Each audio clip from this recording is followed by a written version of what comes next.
News ngayong Kapaskuhan, itinatag ni Customs Commissioner Ariel Nepomuceno ang Balikbayan Action Center na siyang magtitiyak na lahat ng balikbayan packages mula sa mga overseas Filipino workers ay makakarating ng ligtas at mabilis sa kani-kanilang mga pamilya. Magbabalita si Boy Gonzales.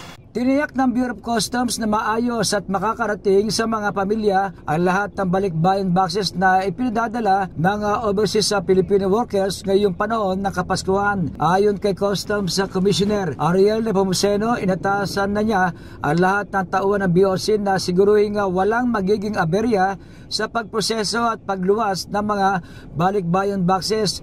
Pinabibilis din umano ng ahensya ang pagproseso ng mga nakapending na shipment upang agad itong maiatid sa mga pamilya ng OFW. Bawat balikbayan box ay tinututukan ng bagong tatag na Balikbayan Action Center o BAC na binuo ni Nepomuceno para masiguro ang maayos na pangangalaga sa mga kargamento at maiwasan ang anumang problema.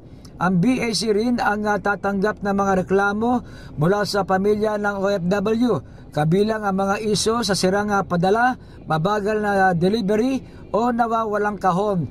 Batay sa datos ng BOC, humigit kumulang sa 1,000 container van na naglalaman ng mahigit sa 400 at 60,000 balikbayan boxes ang dumarating sa bansa bawat buwan.